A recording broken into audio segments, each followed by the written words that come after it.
Hello દોસ્તો, સ્વાગત છે તમારું આપણી યુટ્યુબ ચેનલમાં। અને આજે આપણે આ વિડીયોમાં ગુજરાત સરકાર દ્વારા બહાર પાડવામાં આવેલ જે આંગણવાડીની ભરતી છે તેની સંપૂર્ણ માહિતી મેળવશું। જેમ કે ફોર્મ ભરવાના ક્યારે શરૂ થશે, આ ભરતી માટે તમારી લાયકાત શું હોવી જોઈએ, અને આ ભરતીમાં કેટલો પગાર આપવામાં આવે છે, તેમજ કઈ બહેનો છે કે જે આની અંદર ફોર્મ ભરી શકે છે તેની સંપૂર્ણ માહિતી મેળવશું। જે બહેનો ઘરકામ કરે છે તેમના માટે તો આ ઉત્તમ પ્રકારની તક ગણાય। હું તો કહું છું તમારે આજે જ ફોર્મ ભરવા જોઈએ, કારણ કે આ ભરતીમાં કોઈ પણ પ્રકારની એક્ઝામ આવતી નથી। જો તમે ધોરણ 10 અને ધોરણ 12માં સારા માર્ક્સ લાવ્યા હશો તો તમારું મેરિટની અંદર નામ આવશે। તો ચલો ટાઈમ પાસ કર્યા વગર વિડીયોમાં આગળ વધવી। ગુજરાત સરકાર દ્વારા આંગણવાડીની ભરતી 2025-26 લેટેસ્ટ માહિતી કે જેની અંદર આંગણવાડી કાર્યકર અને તેડાગરની ભરતી કરવાની છે। ત્યારબાદ આપણે જોઈએ આંગણવાડી કાર્યકર અને તેડાગરની ભરતીમાં ગુજરાત રાજ્યમાં આવેલ આંગણવાડી કાર્યકર અને તેડાગરની જે ખાલી જગ્યાઓ પડેલી છે તો આ ખાલી જગ્યા ભરવા માટે ટૂંક સમયમાં ઉમેદવારો પાસેથી ઓનલાઈન અરજી મંગાવવામાં આવે છે। ત્યારબાદ આગળ જોઈએ તો અગત્યની તારીખો કે આના માટે ઉમેદવારોને SRMS નું જે પોર્ટલ છે એના ઉપર ફોર્મ ભરવાનું રહેશે, અને તેના માટેની વેબસાઇટ છે esrms.gujarat.government.in। આ જે વેબસાઇટ છે તે વિડીયોના ડિસ્ક્રિપ્શનમાં મૂકવામાં આવેલ છે કે તેના ઉપર તમે ક્લિક કરીને પણ વેબસાઇટને ઓપન કરી શકો છો। અને આના માટે અરજી કરવાની તારીખ 8મા મહિનાની 8 તારીખથી 8મા મહિનાની 30 તારીખ સુધીમાં તમે ઓનલાઈન અરજી કરી શકો છો।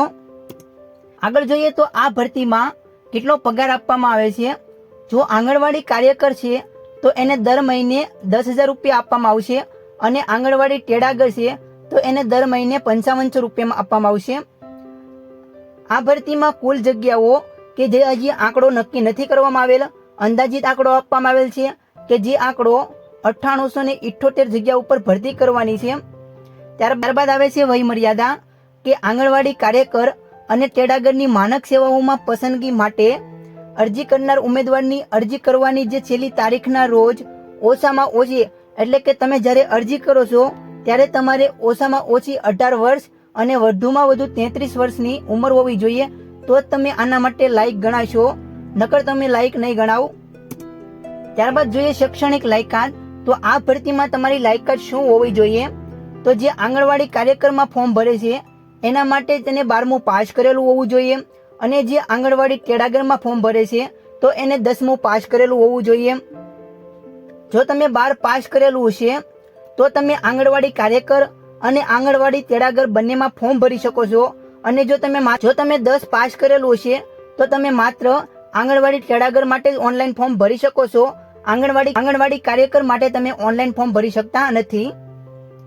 જે બહેનો આની અંદર ફોર્મ ભરે છે તો જે તે વિસ્તારની અંદર ફોર્મ ભરે છે તેના માટે તેને 1 વર્ષ સુધી ત્યાં રહેતા હોવા જોઈએ, અને આના માટે તેને મામલતદાર પાસેથી કે એક જે રેસિડેન્ટનું જે ડોક્યુમેન્ટ છે તે અપલોડ કરવાનું રહેશે। આશા રાખું છું કે આ વિડીયોની અંદર તમને આંગણવાડીની સંપૂર્ણ માહિતી મળી ગઈ છે, તેમજ ઓનલાઈન અરજી કેવી રીતે કરવી તે આગળના વિડીયોમાં આપણે જોઈશું। ત્યાં સુધીમાં તમે આપણી ચેનલને લાઈક કરો અને સબસ્ક્રાઈબ કરો। જય હિન્દ, જય ભારત।